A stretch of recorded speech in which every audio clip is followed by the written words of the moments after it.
श्री गणेशाय नमः। परिवर्तनी एकादशी व्रत कथा। युधिष्ठिर कहने लगे कि हे भगवान, भाद्रपद शुक्ल एकादशी का क्या नाम है, इसकी विधि तथा इसका महात्म्य कृपा करके कहिए। तब भगवान श्री कृष्ण कहने लगे कि इस पुण्य, स्वर्ग और मोक्ष को देने वाली तथा सब पापों का नाश करने वाली उत्तम वामन एकादशी का महात्म्य मैं तुमसे कहता हूँ। आप इसे ध्यान पूर्वक सुने। इसे पद्मा एकादशी, परिवर्तनी एकादशी, जयंती एकादशी एवं वामन एकादशी भी कहते हैं। इस दिन यज्ञ करने से वाजपेयी यज्ञ का फल मिलता है। पापियों के पाप नाश करने के लिए इससे बढ़कर कोई उपाय नहीं है। जो मनुष्य परिवर्तनी एकादशी के दिन मेरे वामन रूप की पूजा करता है, उससे तीनों लोग पूज्य होते हैं। अतः मोक्ष की इच्छा करने वाले मनुष्य को इस व्रत को अवश्य करना चाहिए। जो कमलनयन भगवान का कमल से पूजन करते हैं, वे अवश्य भगवान के समीप जाते हैं। जिसने भाद्रपद शुक्ल एकादशी को व्रत और पूजन किया, उसने ब्रह्मा विष्णु सहित तीनों लोकों का पूजन किया। अतः हरिवासर अर्थात एकादशी का व्रत अवश्य करना चाहिए।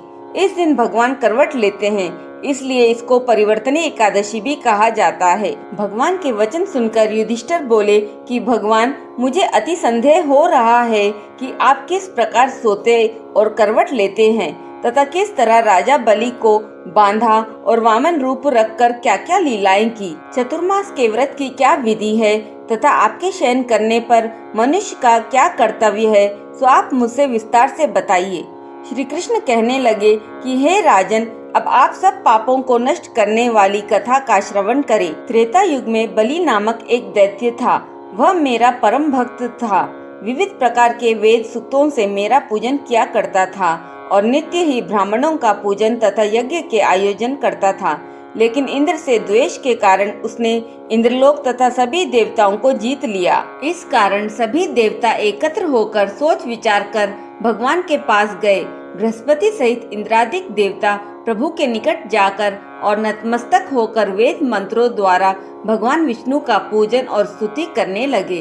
अतः मैंने वामन रूप धारण करके 5वां अवतार लिया और फिर अत्यंत तेजस्वी रूप से राजा बलि को जीत लिया। इतनी वार्ता सुनकर राजा युधिष्ठिर बोले कि हे जनार्दन, आपने वामन रूप धारण करके उस महाबली दैत्य को किस प्रकार जीता। श्री कृष्ण कहने लगे, मैंने ब्रह्मचारी वामन रूप धरकर राजा बलि से 3 पग भूमि की याचना करते हुए कहा, ये मुझको 3 लोक के समान है और हे राजन, यह तुमको अवश्य ही देनी होगी। राजा बलि ने इसे तुच्छ याचना समझकर 3 पग भूमि का संकल्प मुझको दे दिया और मैंने अपने त्रिविक्रम रूप को बढ़ाकर यहाँ तक कि भूलोक में पद, भूलोक में जंघा, स्वर्गलोक में कमर, महलोक में पेट, जनलोक में हृदय, यमलोक में कंठ की स्थापना कर सत्यलोक में मुख, उसके ऊपर मस्तक स्थापित किया। सूर्य, चंद्रमा आदि सब ग्रह गण, योग, नक्षत्र, इंद्रादिक देवता और शेष आदि सब नाग गणों ने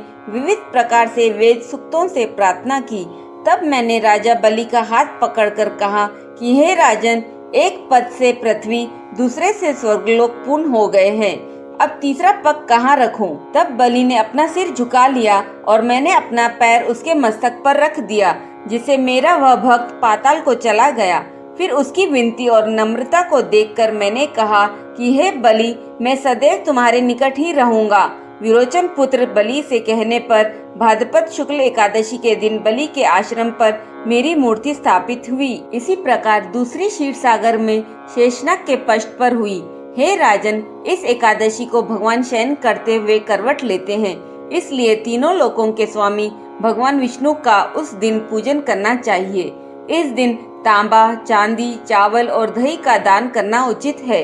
रात्रि को जागरण अवश्य करना चाहिए। एक बार प्रेम से बोलिए राधे राधे।